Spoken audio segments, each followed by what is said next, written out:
Yo, what's going on, everybody? It is 1 p.m. here in Crystal Lake, Illinois. That means it's time for another live stream. Today is Monday, August 29th, 2022. And I should say from the outset, we're under like a thunderstorm watch or warning or something like that here. So if the internet goes out, we'll lose the live stream. I'll do my best to come back on if that happens. But, if this live stream just kind of ends for no reason, it's because there's thunderstorms. So we've already gotten the preemptive cancel notification from school that there's no cross-country practice for my daughter today. So yeah, storms. I even brought the plant in from outside. I'll tell you more about the plant. It's already been quite an adventure for the plant, but we got a plant. But yeah, that's what's going on here. Today it's Monday, so we're gonna do Monday Mukbang. We're gonna talk about these Bonk bars. I got a whole bunch of different flavors. Yeah, I understand that over across the pond, the word bonk used very differently than it is here in the US. So I'm not sure if that's vulgar for you guys to call these bonk bars or misleading or confusing. If it's any of those things, I apologize. But, it's so you don't hit the wall kind of bar kind of thing. That's how it's understood here. I'm going to try these out today, and it's perfect because I went for not a long run, but a midweek long run. About 12 miles total, but 10 of those miles at marathon effort. And it was hard. It's just so hot and humid. Fortunately, I got in and all done before the rain started, but it was pretty much 100% humidity the whole time. Anyone that's listening on the podcast on the audio only version, if you're out on your run now, hopefully you're not in the middle of a thunderstorm. Hopefully, number one. And number two, hopefully you have some better running conditions than I had. And everyone watching this on YouTube later, welcome to you guys too. Hopefully you already ate or are about to sit down to something to eat while you're watching this, because people tend to get hungry during the Monday mukbangs. But that's what we got going for today. All right, let's see who we got here in the chat. We got Eliza says, good afternoon, co-fam. Hope everyone had a good weekend. Yeah, it's a Monday. Was everyone's weekend good? Good long runs? I'm trying to think. I didn't have a long run this weekend, did I? I don't know. The days are kind of blurring by. It's the end of summer. A lot of schools already started for my kids. School's starting for a lot of other kids. So just a lot of stuff happening, I feel like. JC wants to know, do the bonk bars come with a no bonk guarantee? Let me see on the package. No, but it does say, the one thing it does say, it is that it's real food, real fuel, real flavor, and it's made in the USA. So those are all good things. As far as an allergen perspective goes, all the flavors that I bought today, I bought 5 different flavors. 5. None of them have peanuts, but a lot of them, it tells you what they contain. They do contain some other allergens. And from a cross-contamination perspective, they're manufactured in a plant that also processes tree nuts, peanuts, milk, and egg. But they are gluten-free and dairy-free and plant-based. So in case you guys are interested. And it says, heck of boozing, everybody. Just in from a run around town with Pip. I'm looking at HR zones tonight. Garmin's upper zone 2 is low at 126 for me. Various ways of getting zones calculated, it seems. Yeah, that's for sure. I've been looking at the Coros because vinyl. I didn't kill the Coros Vertex 2 yet. It's at like 3%. But I filmed my review of it yesterday after 24 days of not using it. I'm not charging it. 30 and a half hours of GPS tracking on one charge. The way Coros does it, there's a couple of different ways you could set up your heart rate zones. I had set mine up for using my max heart rate, which I think is around 181, 183. And so it set up a couple of different zones for me that way too. So there's lots of different ways to kind of slice it up, I think. But yeah, I mean, I always feel like some of them, depends on who's doing it. Sometimes I feel like the zones make no sense. Sometimes I think they make a little sense. Polars is also kind of weird too. None of them ever really make a ton of sense for what feels like, easy for me. Sean Devlin's here. He says, hey everyone, very much looking forward to a down mileage week to do some non-running activities. That's cool. What do you got going on this week? Anything fun? Thomas One says, sup co-run fam. Salad for me today for lunch. Happy Monday. Ooh, I hope it's a good salad. I hope it's like a Midwestern salad and it's got like potatoes and mayonnaise in it. It's probably not. But maybe it is. That'd be fun. Or taco salad. Those are good salads. I think it's amazing that no one's ever figured out a way of doing like kind of like a pizza salad. Now that'd be something. How come there isn't a such thing as a pizza salad?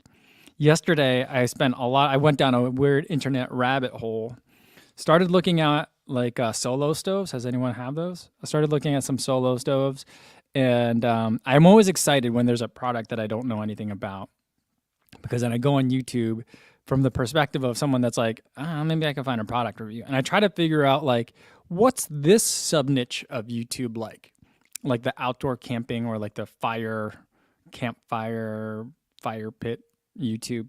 Like, what is that like?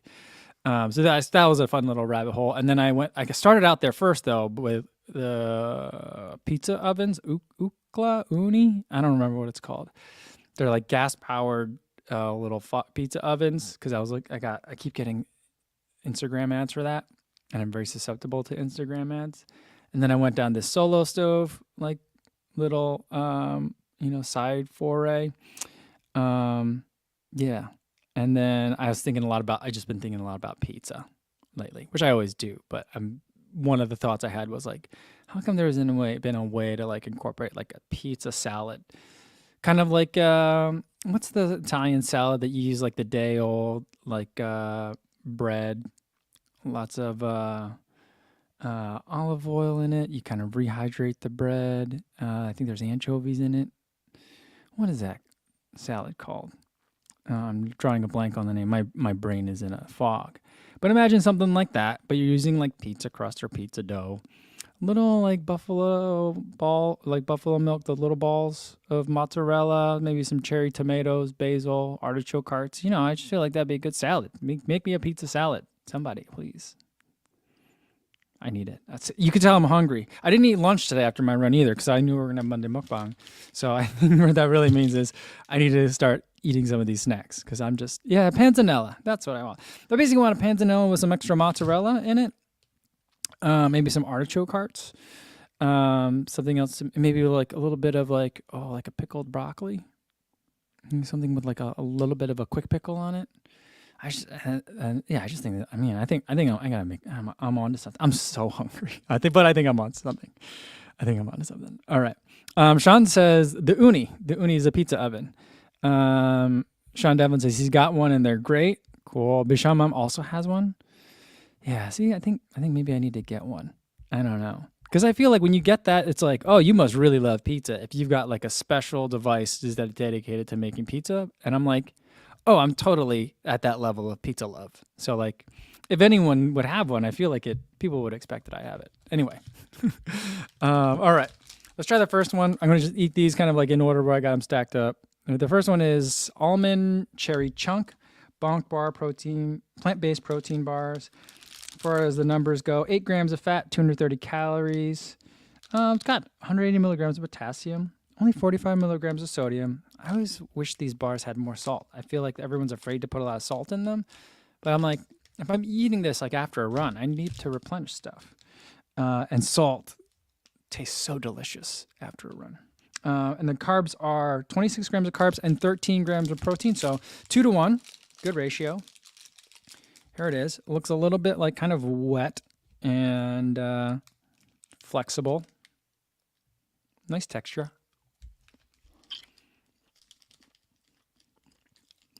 This is good. This tastes like a macro bar. My wife and I have been loving the macro bars. This tastes just like a macro bar, but not quite as dense. So maybe even better than was it Go Macro? The Go Macro bars that my wife and I have been loving. This is really good. I'm also very, very hungry today. Hunger is the best sauce, as they say. But yeah. John says, love the Tracksmith Puma combo shirt. I'm like, yeah.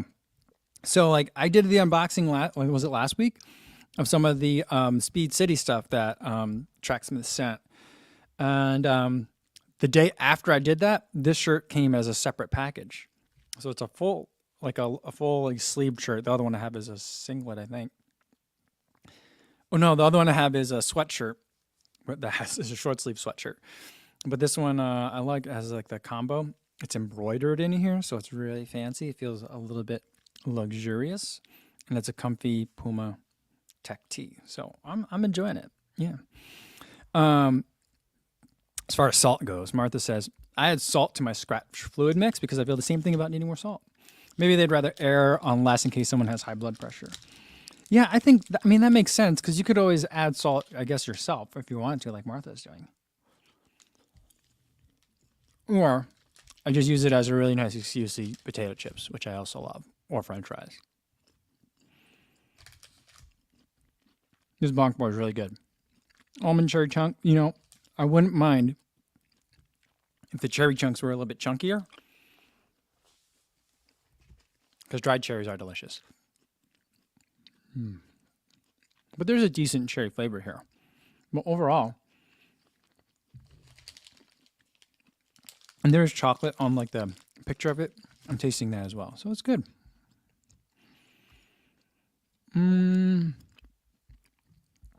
Adam asked a question that pretty much everyone has been asking me today. I posted a video, my review of the Magic Speed 2.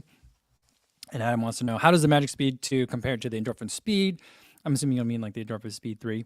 And similar from other brands. I think that I've been thinking about it a lot because I love the Endorphin Speed 3. I ran in it the other day, 5K pace. It was a 3 mile, no, it was a 3, I think it was a 3 mile threshold and then some strides. So that shoe is really, really good. Better than I think the Endorphin Speed 1. The Endorphin Speed 2 was pretty much the same as the Endorphin Speed 1, but I think it was actually a little bit more firm. But the Endorphin Speed 3 softens everything back up again. And who was I telling this? I was writing in a comment to someone. Oh, yeah. That I feel like the Endorphin Speed 3, well, Saucony is doing with that beaded, was it TPE foam?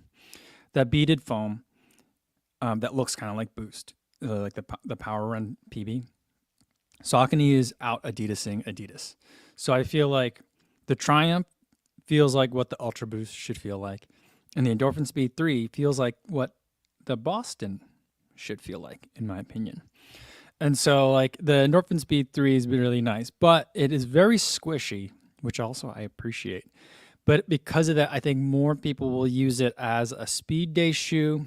So if you think of the Venn diagram, in the middle is going to be speed day, like workout shoe, that you can use for easy runs as well. I used the Endorphin Speed 1 for my like FKT attempt of the Heritage Trail in Iowa. It was like 29 or almost 30 miles.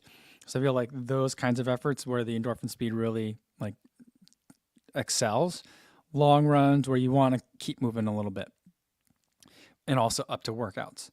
And then I think that the Magic Speed is like workouts, but also like even faster workouts as well. So I feel like I think that that shoe is targeted to a lot of like high school and collegiate cross country runners, people that maybe are not buying like as many pairs of shoes as kind of everyone in this live stream chat is buying in a year, and maybe is not buying that many carbon plated shoes and needs one shoe to do a little bit more, and their workouts are more 400s and 200s rather than mile repeats or 3 miles at threshold pace kind of workouts. And so I think that's kind of where the Magic Speed sits. It's a little bit of a faster shoe. Workouts, even faster workouts, and then on the other end with the Magic Speed, the Endorphin Speed 3, I think it could go a little bit, it's more comfortable at slower paces. The Magic Speed 3, I don't love that easy pace. Some people might like it, that like a little bit of a firmer of a ride, but it's not my favorite. But the Endorphin Speed 3, I can definitely see taking for like easy runs if you wanted to do that. I don't think it would be my first choice for a daily trainer, but it's definitely a lot of people are going to use it that way. So that's kind of my thought on it. But yeah, I feel like, yeah, they're both really, really good shoes. Really nice. All right. Let's see. Let me scroll down a little bit further.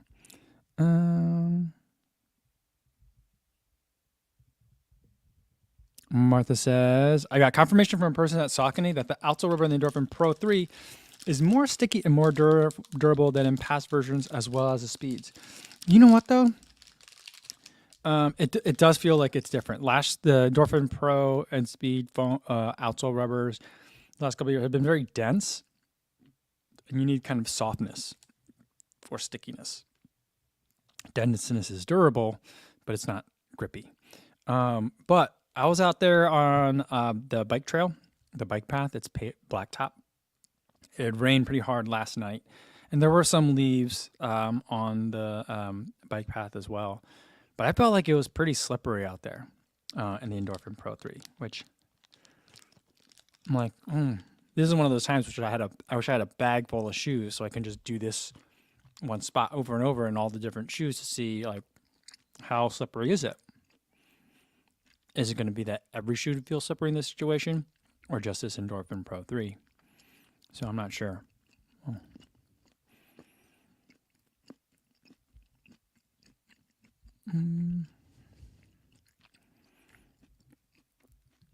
Davin Patterson says, "Hey, everyone, just got back from a great 8+ mile. Set a new 10K PR. Feeling great. That's awesome. Good job. This one? Yeah, that's the button I wanted. Good job, Davin. All right. Let's see what we get. Sean Marshall says, Mike, how do you project your desired pace for distances, races you haven't done a lot of?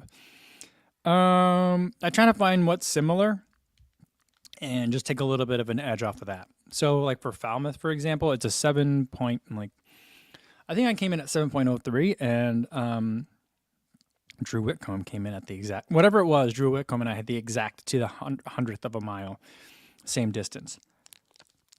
But that doesn't necessarily mean that's the right distance. It just means we had the same distance.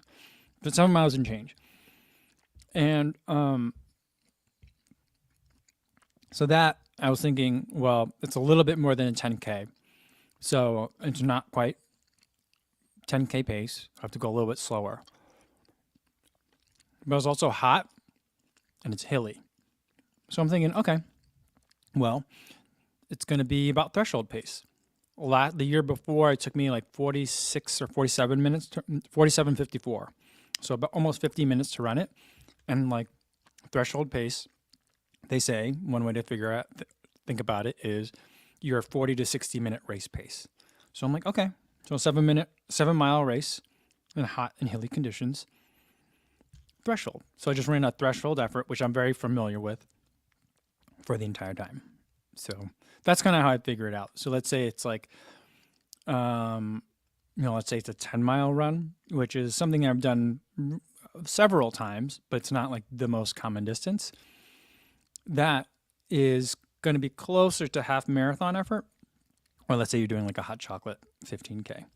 That's going to be closer to a half marathon effort than it is to a 10K effort. So it'll be kind of in there as well. And then that's where kind of experience comes into play too, to really know like just how to dial it in. But if you're not done that distance a lot, it's okay to not be super precise. Just go out there and have fun, All right, Brendan Tom says, assuming the Rebel version 3 is about the same as version 2, Relieving the Run briefly said this on the last podcast, what would you pick as an up-tempo daily between the Rebel version 3 and the Nova Blast 3? See, I'm not sure. I'll have to test the Rebel version 3 because like I'm looking at it, it's got a lot more foam in it than last year. So I'm hoping it's very different than the version 2.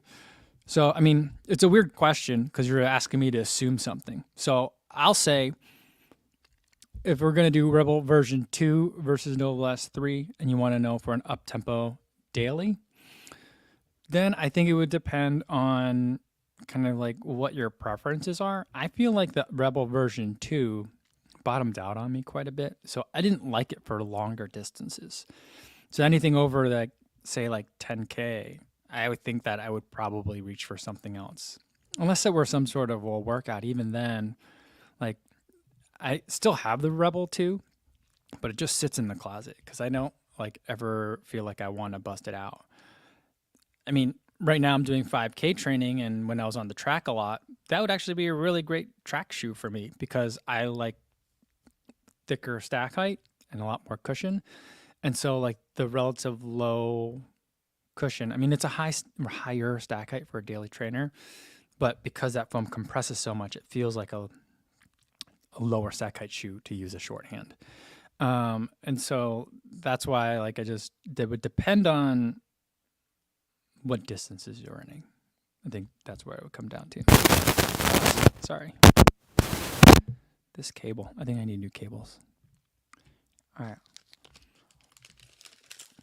I got 4 more bars to get through, but I wanted to finish this one for some reason because it's really good. Ollie says, will you do a winter gear video at some point? I like your craft jacket from an older video, but it appeared to be sold out. Not sure if you're going to update this year. Yeah, what I really want to do is like take a weekend or maybe even 4 or 5 days and go somewhere cold. So I can make this video like in October when stuff is still like available for sale. Most of my winter gear that I love the most is stuff that I've gotten several years ago. And so that's like people ask me all the time, like, oh, what were you wearing? Because like, you know, if I have a really fun like winter trail running video, I might not be making like a jacket video. But if it's a particularly fun snowy day, people are like, what was that jacket? I'm like, oh, that one I bought 4 years ago on Amazon. So I don't know where you would get it now, you know, that kind of thing. So I'm trying to figure out a way. Maybe I just need to like, what I need to do is I think probably just email a lot of the brands or just start buying stuff now. The thing is like the hardcore winter stuff like isn't really out yet. So maybe that's why I might need to contact some of the brands and see if they could send me some stuff and then pray for terrible cold weather when I go out somewhere like, I don't know. Maybe I go back up to Boulder. Maybe I go to Mammoth Lakes. Maybe I just go really far north Minnesota somewhere. Keep it in the Midwest. Yeah, I don't know. I'd like to do that, but that requires a lot of planning, which is a skill that I need more work on. But that might be a great way to work on that skill. So it's also hard because, like, you know, once we get to October, then it's like Chicago Marathon and then New York Marathon prep. So it just gets very busy too. So it's like I gotta really be on top of things if I want to make this happen. But I'm hoping to. All right.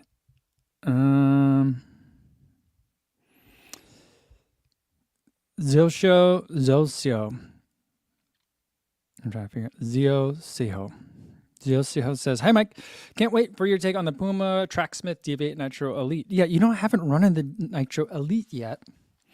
So, like, I'm assuming it's pretty much going to be the same shoe, just with a different upper and some different badging. But it'll be a fun way to kind of showcase that collab, but also get to test out a shoe I haven't run in before. So I'm trying to figure out when I could slot it in. I got my long run in the Endorphin Pro 3. I need to do a long run in the Endorphin Speed 3. And then I think I can start testing. So soon. I think soon.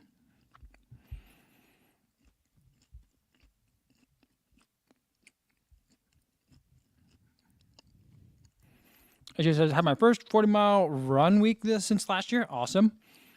And he's got the Osprey 25K this weekend. Oh, that's cool. Good luck.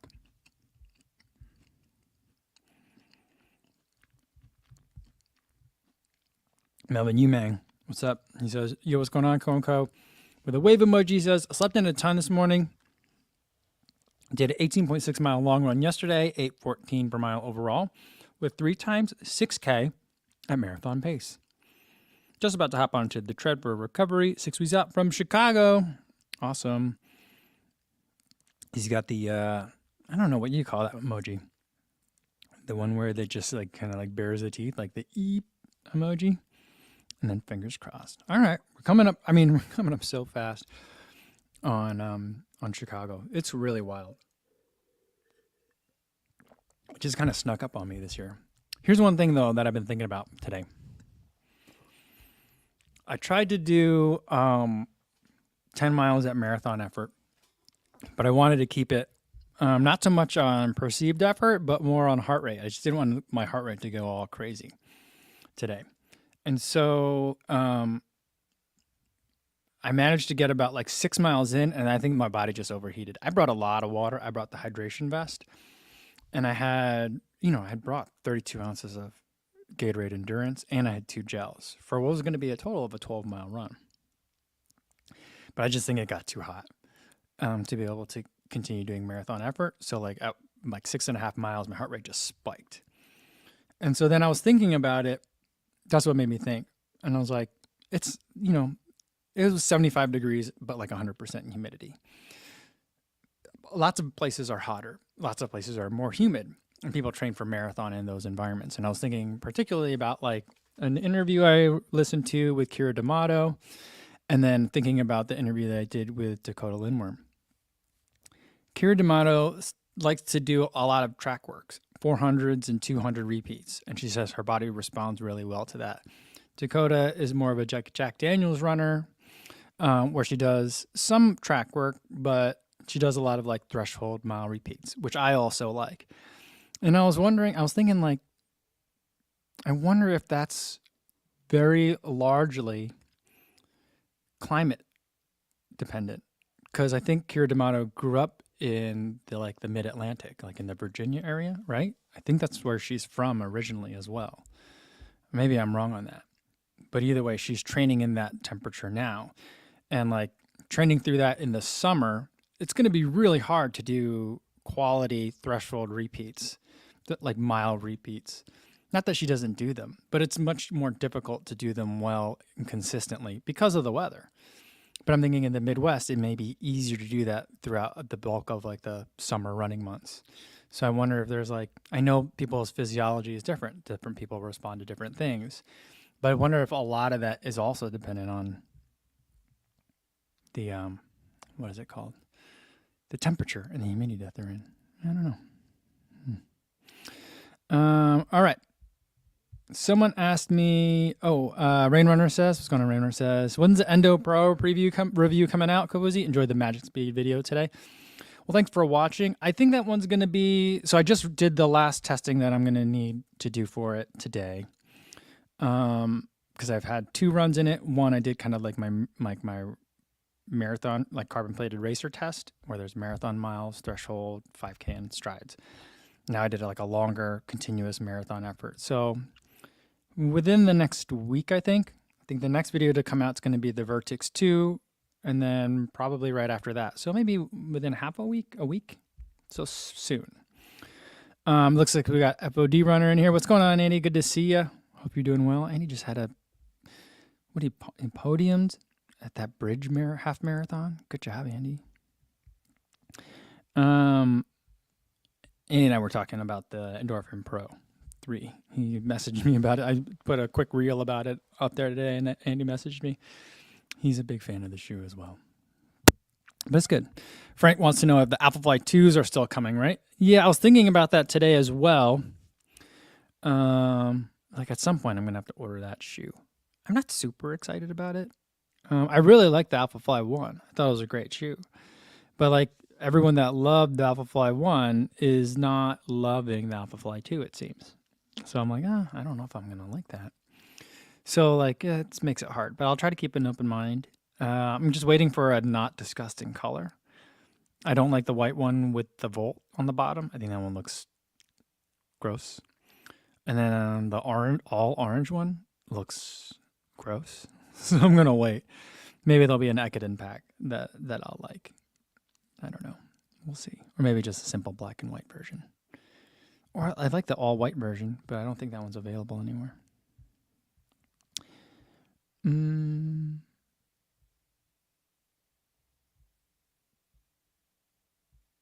Let's see what else we got here. And it says, don't be excited about the Alphafly 2. It's too clunky and feels way more shoe. Great training shoe, but not a racer. Okay. Well, I mean, that's kind of like the gist that I've been getting from a lot of people too. So yeah, I'll get to it. Yeah, I feel like it's an important shoe. It's an important shoe to review. But I'm like not in a rush. And Rainrunner says, Nike really striking out lately, huh? Yeah, I mean, I don't know what's going on over there. I do think that the Peg 39 was much better this year than the last year. But like a lot of reviews are coming out on the Turbo Nature. Everyone's like, all the reviews seem to be, and I could tell this going into it when they said it was going to be that crushed Zumax. I knew that this was going to be the response of everyone. Everyone's review, I could write every review. Here's a synopsis of every Nike Next Turbo Nature review. I had such high hopes for it. I love the Turbo. I love the Turbo 2. And I was hoping for that same feeling in the Turbo Nature. And it just wasn't that. It felt really heavy, really clunky. I don't understand why this is so bad. That's like every review. Drew Whitcomb talked about it today too. So I don't know. I wish, why can't they just make it? Just bring back give us a re-release. Think about how many Jordan re-releases there are. Can we just get a Peg Turbo re-release? I would love that. All right, let's get to some more flavors of these Bonk bars. All right, next one. I'm gonna have to go a lot faster. I'm just gonna take a bite out of each one. Cookies and cream. This one does have milk in it though, so they're not all dairy free. Oh, look at that. There's a nice chunk of I don't know what that is in the back. Maybe it's the cream part, but there's a little chunk of something over there. The texture on these is really nice. Not too chewy. Not soggy. This one good. I feel like the chunks of cookie that it's in here is really good. This is delicious. Really good, guys. All right. Let's just rapid fire through the rest of them quick and then we can chat. The next one I'm going to do is apple pie. I'm really excited. Oh my goodness, guys. Sorry. I'm really excited because the next town over from here in Crystal Lake, I don't know what town it is in, but the next town over, there's a giant apple orchard. And so I'm super excited to go. We talked about this already. Yeah, apple picking. Yeah, I'm super excited.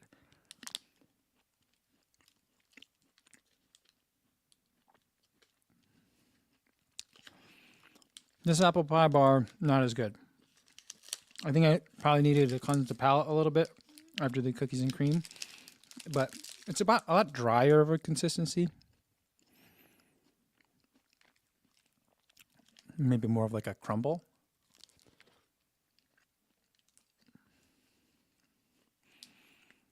But there's something in here that has a chemical taste to it. I don't know what it, I don't know, maybe it's the cinnamon that's in here. I don't know, something tastes odd about that. Maybe a rapid fire was a bad idea, guys.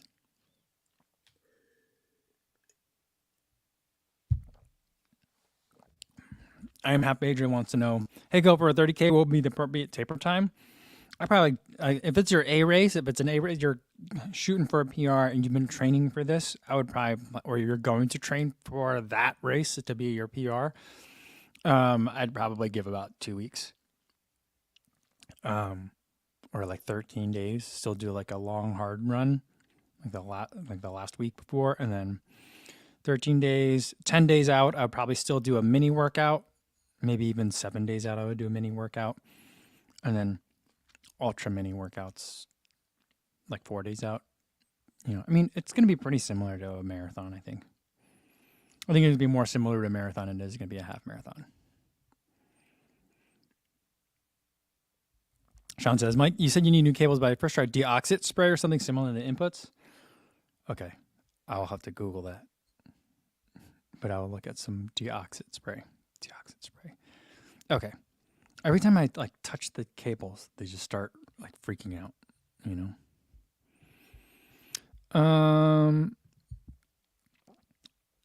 Isalbin Liam. I'm trying to think. Does that say something backwards? Is that why it's like that? I'm not sure what that is. Isal bin Liam says, what do you think of the Speed 2 versus the Speed 3? I love the Speed 3. The Speed 2 was unexciting because it seemed almost exactly like the Speed 1. But I think after 100 miles in the Speed 2, my impression was that it firmed up a little bit. in a way that I didn't like as much. So like I felt like the Speed 1 like broke in really nicely over time to become a very comfortable shoe. And the Speed 2 didn't. So pretty much the exact same shoe, but I don't know, maybe it was just variations in like the production quality that's natural. I don't know. Or not natural, but like expected. But my Speed 2 felt very similar, but not quite as great as Speed 1. And I was like, they didn't change anything, so it was unexciting. Speed 3 is great. It's soft, squishy, and responsive. It's a little bit more squishy than it is responsive. So in terms of like the squishing down and then snapping back, that time, that reaction time is a little bit slower. And so it feels more cushioned than it does fast. But it's still a quick shoe. So it's an interesting shoe. I really like it. It's going to be up there in my favorite shoes of the year. I don't know where I'm going to put it, what category I'm going to put it in or whatever, but yeah, it's going to be up there. It's really, really good. Dang it. See, there it is again. Sorry, guys. And it says, our pear tree has lots of pears on it. We were trying to learn when is best to pick them. We have so many all at once, so that's the thing about like growing fruits and vegetables. It's like, I remember my dad used to grow zucchinis, and now my mother-in-law is growing zucchini, squash, and a couple other vegetables. And it's like, at first it's really exciting in the season when you get some, and then you're like giving them away, and all your neighbors are like, no, we've had plenty of that. No more. You can't give it away. I think it's funny. All right, we're going to do coconut, cashew, and chocolate chip. This drawing is all sorts of crazy. There's like a lot of stuff going on in this picture on the Bonk bar. Ooh, it smells coconutty. Lots of chocolate. This is good. This is like candy. This is like a Mounds. I just sing the song. Almond Joy's got nuts. Mounds don't. This is like a Mounds, the candy bar. But it's got protein in it. So, and not as much sugar. So, this is really good. This definitely tastes like candy. It's so good.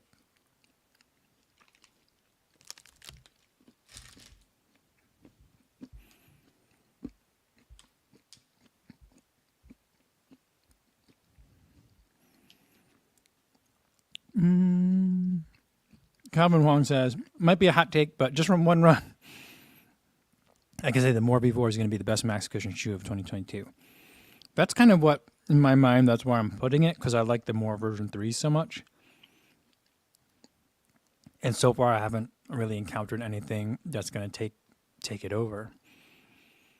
The SC Trainer it's not, the SC Trainer is a high stack shoe, but is it max cushion? Does it have that? I mean, I don't want to be like max cushion is about an attitude, not a stack height, but that sounds silly, but it's kind of, it's an approach, not necessarily just numbers. But I don't know if the SC Trainer counts as a max cushion shoe, but if you want to judge it according to max cushion standards, I think it can compete with a lot of the other offerings that are out there. But the More V4, that's one that, like, I've got to order one of those. I've got to order a Rebel 3. There was another shoe that's coming out September 1st that I was going to order. I got to get an Alpha Fly 2. I mean, there's a lot still to review for this year. Although, like, we're kind of like in the bulk of a lot of stuff coming out.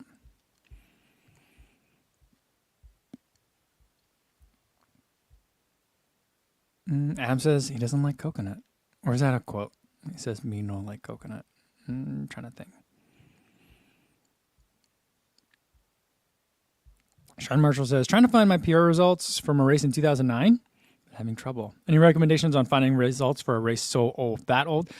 If you can't find something in your email, because a lot of times races will email you when the results are up, so maybe that will be there and then there'll be a link. But otherwise, I don't really know. Like, was Strava even in existence in 2009? I'm not sure. All right, last flavor. This one sounds good. Salted caramel. I mean, there's flecks in here. I mean, this basically looks like a giant piece of soft caramel with flecks of salt in it. Smells like it too. This could be real good, guys. Or it could be like annoyingly sweet. A very soft, pleasant texture. Because I was thinking caramels, like you're going to fight it and it's going to be all gummy.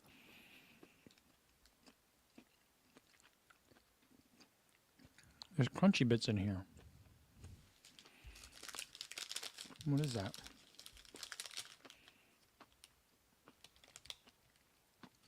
Gluten-free oats. I think that's what I'm eating.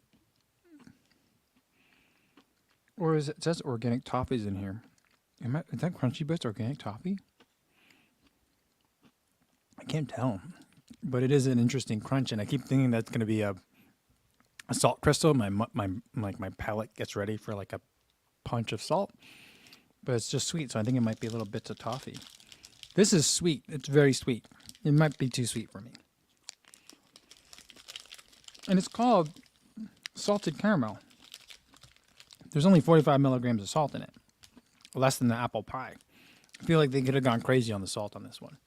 Because it is too sweet. These crunchy bits might be cashews.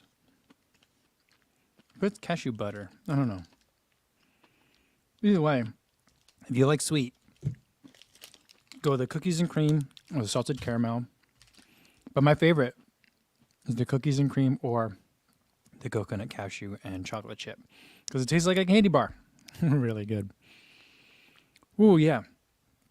It's all together eating a bunch of them quick. That was very sweet. I should have brought more water down.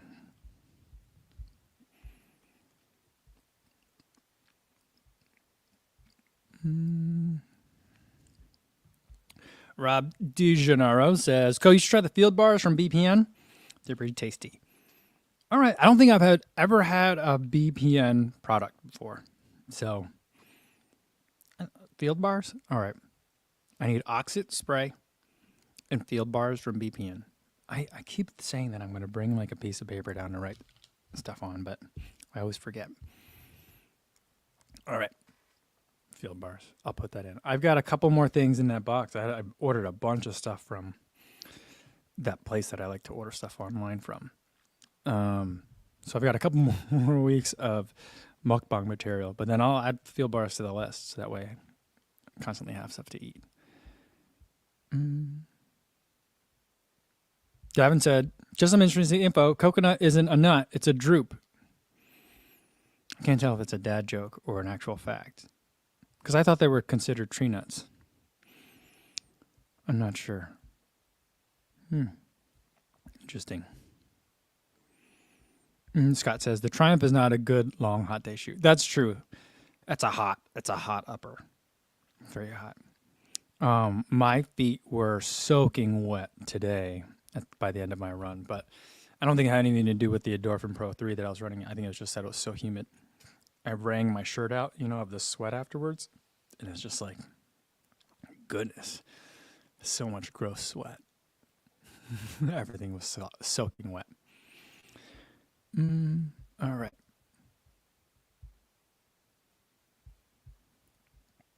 JP wants to know, do I keep all the shoes I test? For a while, I wasn't.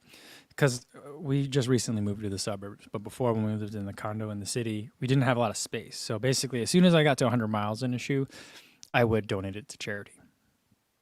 Like the local Salvation Army. And then, right now, my nephew, who just turned 11, is the same shoe size as me. And also the same weight, I just realized.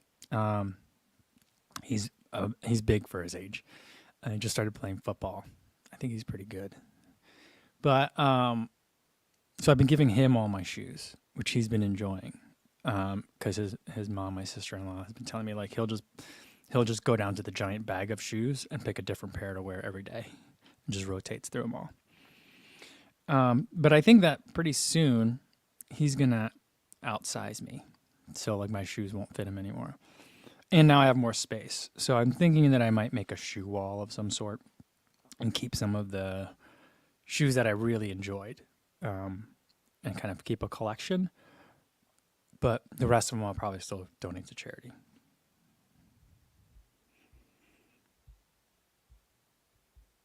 Dad Runner else here. He says, yo, I'm late.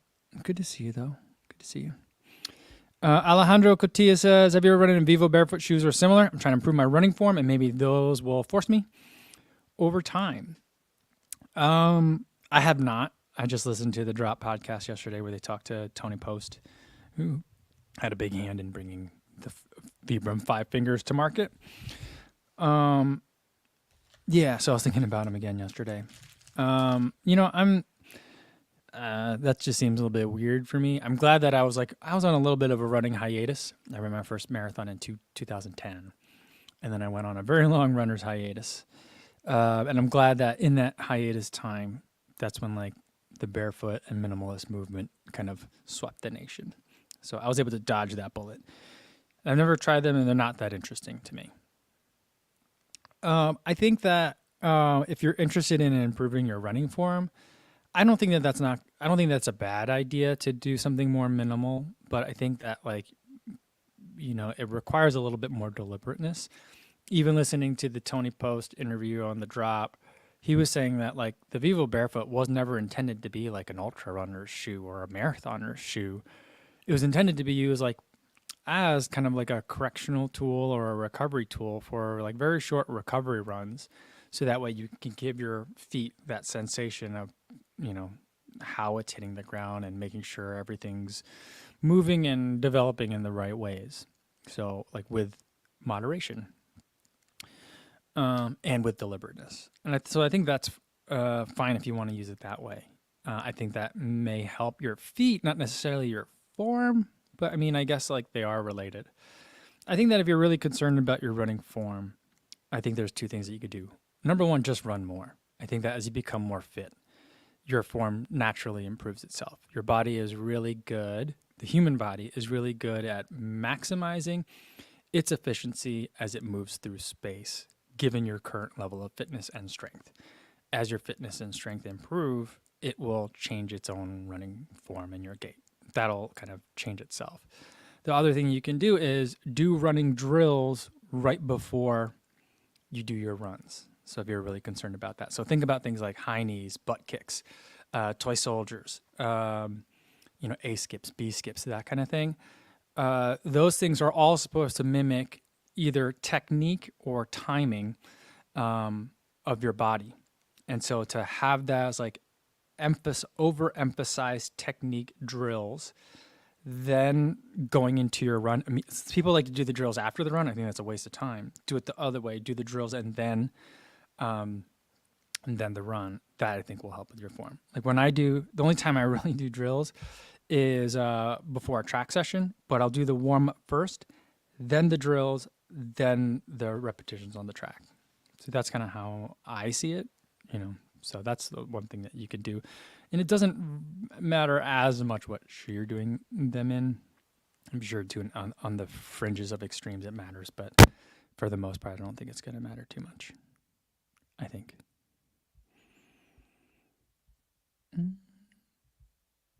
All right, let's do a couple more, and then I'm going to get going for today because I need more water. I did not drink enough water when I got back.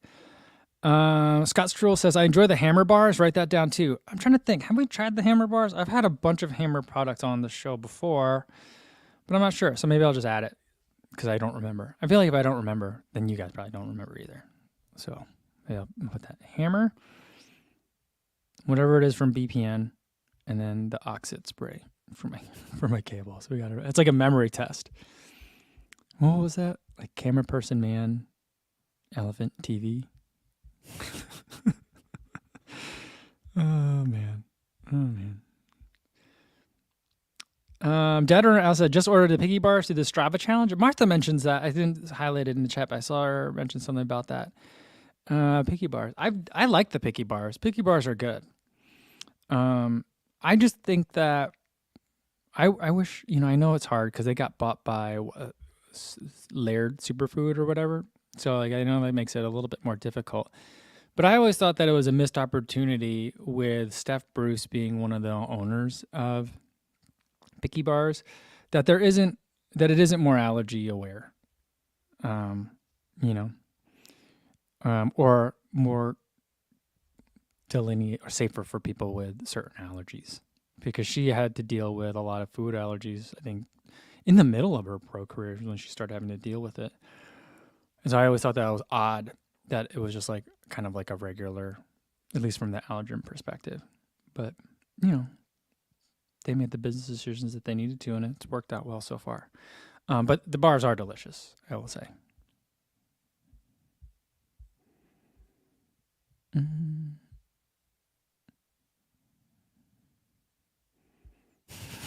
I know this one. Dad joke version 1. When is a dad joke? When is a joke a dad joke? When it's full grown. There we go. I even hit the right button. All right. That's a good place to end it for today, guys. I think there probably won't be a video tomorrow. I'm going to work on the beast of a video that's going to be the Vertex 2. Watch videos are always so hard for me to make. I never know how to strike the right balance of too much info and not enough. But I'm going to be working on that for probably take a couple days. But in the meantime, the Magic Speed 2 video's out. The Super Comp Trainer video's out. So hopefully you guys will enjoy those. Tomorrow, let's play a game. I got to figure out a game. I have a couple of ideas, but I got to do some searching. It's going to be a little bit more audio visual, but I'll try to make it fun for you guys listening on the podcast too. So we'll do that tomorrow. Same time as today, though, 1 p.m. Central Time. Hopefully I'll see you then. In the meantime, be safe out there, everybody. Thanks.